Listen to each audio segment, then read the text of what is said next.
کہتے جی کہ حضور صلی اللہ علیہ وسلم کو حاضر ناظر سمجھنا، پہلے یہ تو سمجھو کہ حاضر کا کیا معنی؟ حاضر کا معنی ہوتا ہے موجود۔ جیسے آپ کہتے ہیں جی وہ فلاں بندہ طالب حاضر ہے، انہوں نے کہا ہاں جی حاضر ہے، لبیک۔ اور ناظر کا معنی نظر سے ہے، یعنی دیکھنے والا۔ حاضر ناظر۔ اچھا، اسی سے بعض جو لوگ ہیں جب ہم کہتے ہیں نا حضور صلی اللہ علیہ وسلم یا حضور پر نور، اس سے بھی وہ یہی دلیل پکڑتے ہیں جی حضور تو تب ہوئے کہ جب حاضر ہوئے نا۔ اس لیے بعض علماء احتیاط کرتے ہیں کہ یہ لفظ بھی نہ استعمال کریں۔ پہلی بات یہ یاد رکھو کہ حضور نبوت سے پہلے بھی حاضر ناظر تھے یا نبوت کے بعد حاضر ناظر بنے؟ آخر اللہ نے تمہیں عقل دیا ہے، بس کسی نے کہہ لیا تو شروع ہو گئے۔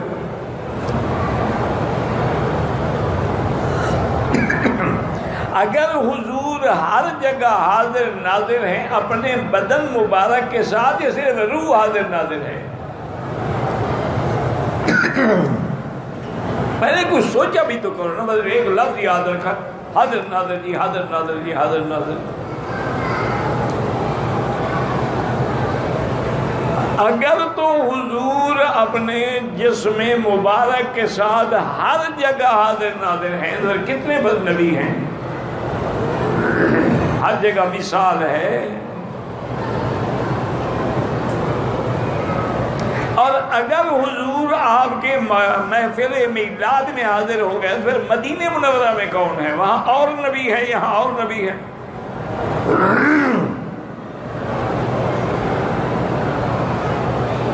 اگر حضور ہر جگہ موجود ہیں، ہر جگہ دیکھ رہے ہیں، تو آپ کے خلاف جب یہودیوں نے سازش کی، آپ پہ جادو کیا، تو حضور نے کیوں نہ دیکھ لیا؟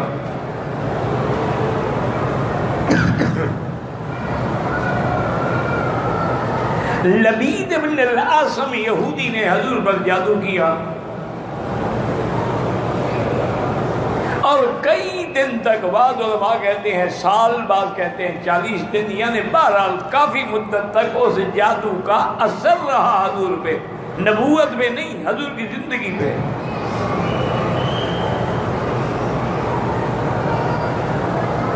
یعنی حضور کو اللہ نے بڑی طاقت دی تھی، لیکن اب وہ اپنی بیوی کے قریب بھی نہیں جا سکتے تھے۔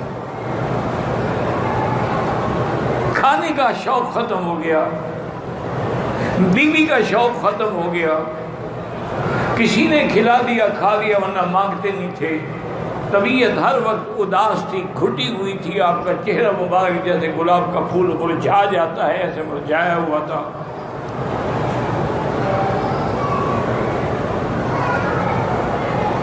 صحیح حدیثوں میں ایسے نہیں کسے کہانیاں پڑھے کرو فلاں بزرگ نے لکھا ہے اور فلاں بزرگ نے، کون بزرگ؟ کوئی نام تو لو اس بزرگ کا، پتہ تو لگے۔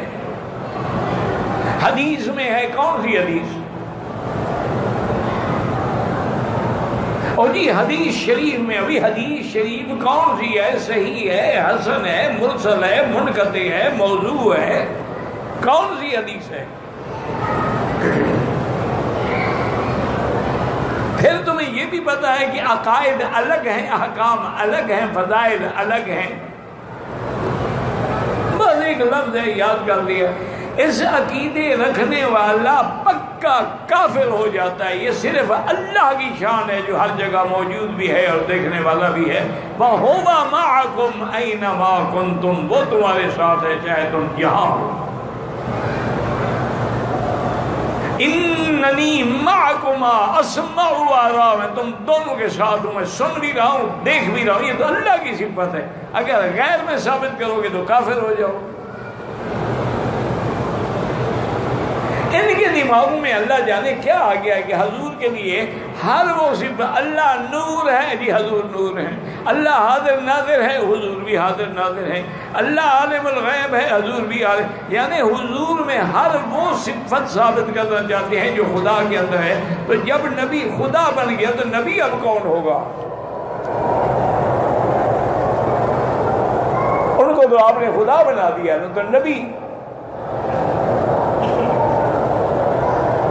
اس لیے ایسے عقیدے رکھنا جو ہے، حتیٰ کہ صحیح حدیث میں ہے حضور نے فرمایا کہ میں سویا ہوا تھا، مجھے نیند تھی، میں نے خواب میں دیکھا کہ ایک آدمی میرے سرانے کی طرف کھڑا ہے، ایک میرے پاؤں کی طرف کھڑا ہے، اور پاؤں والا پوچھتا ہے کہ ما بہذا الرجل، ان کو کیا ہے؟ تو سرانے والا کہتا ہے تب باعث پہ جادو ہے۔ اس نے پھر پوچھا کہ کس نے جادو کیا؟ تو اس نے بتایا کہ لبید ابن الاعصم یہودی جو ہے اس نے جادو کیا، چونکہ جادو بھی سب سے زیادہ یہودیوں میں ہے، یہودیوں کے بعد جادو جو ہے وہ شیعہ میں ہے، چونکہ شیعہ کی بنیاد یہودیوں نے رکھی ہے نا۔ عبداللہ بن سبا کون تھا؟ اب بھی جادو تمہیں شیعہ میں ملے گا۔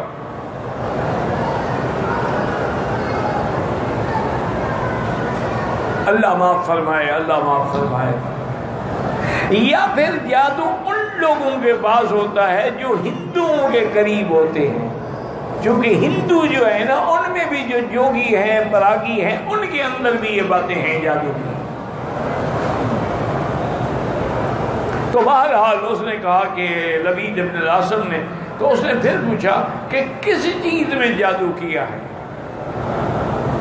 اس نے کہا ایک کنگھی ہے، کنگھی میں حضور کے بال مبارک ہیں، اس میں سوئیاں لگی ہوئی ہیں۔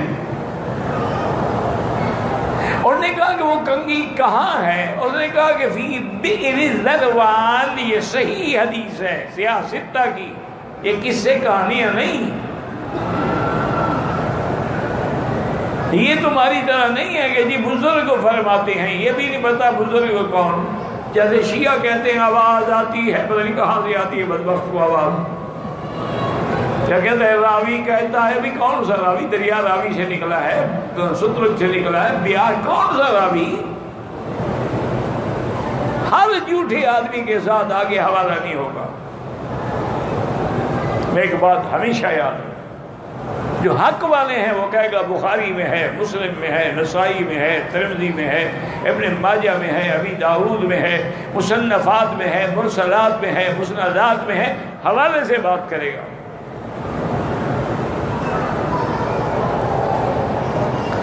اس نے کہا کہ وہ کہاں ہے جادو؟ نے کہا بئر ذروان، ذروان ایک جگہ کا نام تھا، مدینہ شریف سے کچھ فاصلے پر تھی۔ اور نے کہا وہ بئر ذروان جو ہے وہ کنواں ہے، بئر ذروان، تو جادو کہاں ہے؟ اور نے کہا کہ کنویں کے نیچے جو لکڑی کا ایک بناتے ہیں نا گول دائرہ، اس کے اوپر پھر وہ اس کی بنیاد رکھی جاتی ہے کنویں کی، اس لکڑی کے نیچے چھپایا گیا ہے۔ حضور فرماتے ہیں اس کے بعد میری نیند کھل گئی اور حضور نے فوراً حکم دیا حضرت علی، حضرت مقداد، حضرت عمار، اپنے سب صحابہ کو کہ چلیں ذروان۔ وہ جب ذروان پہنچے تو حضور خود فرماتے ہیں کہ وہاں ایسی ایسی کھجوریں تھیں کہ ٹنڈ منڈ جلی ہوئی سڑی ہوئی کأنہم رؤوس الشیاطین، ایسے معلوم ہوتا تھا جیسے شیطانوں کے سر ہو۔ اور بئر ذروان جو تھا وہ کنواں، وہ جنگل کا جیسے غیر آباد کنویں ہوتے ہیں، آپ نے فرمایا کہ اس کا پانی ایسے تھا کل ہنائے، جیسے ملی ملی ہوئی ہو۔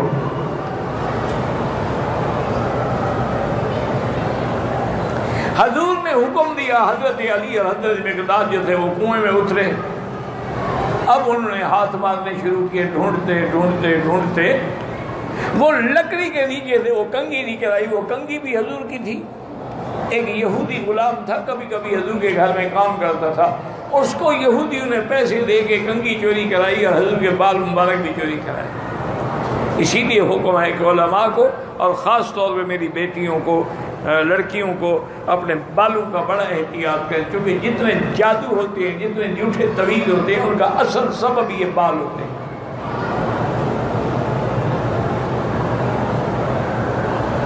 آرام سے یعنی حکم ہے کہ اگر عورت کنگھی دے رہی ہے اپنے بالوں کو جمع کرے، اس کو کسی خاص جگہ پہ دفن کر دے، کسی کو پتہ نہ ہو۔ آج کل تو خیر تکلیف کرنے کی ضرورت نہیں، آج کل تو بیوٹی پارلر والے کریں، دفن تو کریں نا، نہ انہوں نے بال کاٹنے ہیں نہ حفاظت کی ضرورت ہے۔ اِنَّ لِلَّهِ وَإِنَّا إِلَيْهِ رَاجِعُونَ۔ تو جب اس کو نکالا گیا نا جی، تو اس میں حضور کے یوں بال لپیٹے گئے اور پھر سوئیاں جب ہوئی گئیں۔ اللہ نے معوذتین کی جو صورتیں نازل کی ہیں اس میں 11 آیتیں ہیں، قل اعوذ بالفلق سے لے کر قل اعوذ بالناس کے والناس تک۔ تو حضور ایک ایک آیت بھی پڑھتے گئے اور ایک ایک گھیرا بھی کھولتے گئے، اور میں اس جو لگے ہوئے تھے اپنے باریک سے کوکے سے وہ بھی نکالتے گئے، میخیں لگی ہوئی تھی۔ تو صحابہ کہتے ہیں جیسے حضور نکالتے نا اور کھولتے، ایسے حضور کا چہرہ کھلتا، اور جب وہ سارے نکل گئے کہ انما نشط من اقال، ایسے معلوم ہوا کہ جیسے حضور کسی چیز میں بندھے ہوئے تھے، یکدم چہرہ گلاب کی طرح کھل گیا۔ صحابی کہتے ہیں اب جو حضور کا ہم نے چہرہ رکھا، ان القمر تجری فی وجہہ، گویا چودھری کا چاند آپ کے چہرے میں دوڑ رہا ہے۔ حضور نے وہ ساری چیزیں لے کے پھر کنویں میں پھینک دی اور تشریف لے آئے۔ بی بی عائشہ کو حضور نے خود بتلایا۔ بی بی عائشہ نے کہا حضور کم سے کم لے تو آتے نا، ہم دیکھتے تو صحیح بدبختوں نے کیا کیا ہے۔ تو حضور نے فرمایا میں نہیں چاہتا تھا کہ میری وجہ سے مدینہ منورہ میں فتنہ ہو، لوگوں میں جوش بھر جاتا اور لوگ اٹھ کے قتل عام شروع کر دیتے، اس لیے جب اللہ نے مجھے شفا دے دی تو میں اس بات کو باہر کیوں زیادہ پھیلا۔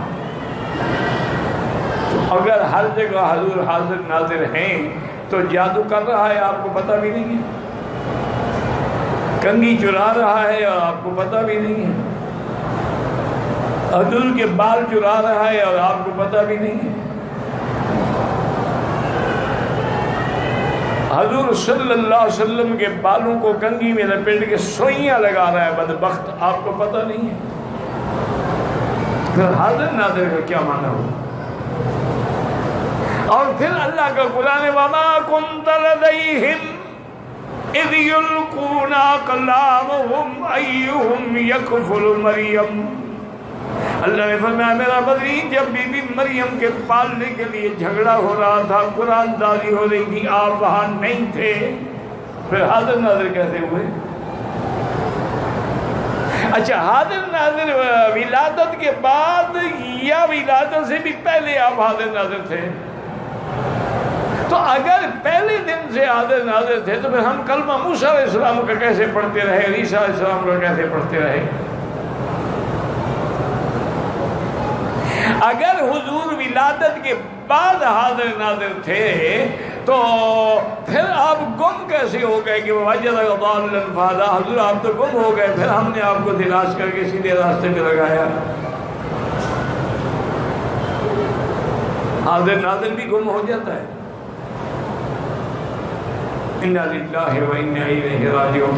اچھا اگر نبوت کے بعد حاضر ناظر ہیں، دار الندوہ میں بیٹھے کافر آپ کے قتل کی سازش کر رہے ہیں، لیکن حضور کو پتہ نہیں، اللہ نے خبر دی، یمکرون و یمکر اللہ۔ اس لیے ایسی باتوں کو معمولی نہ سمجھا کرو، یہ آدمی کو ایمان سے نکال کے کفر و شرک کے دائرے میں لے جاتی ہے۔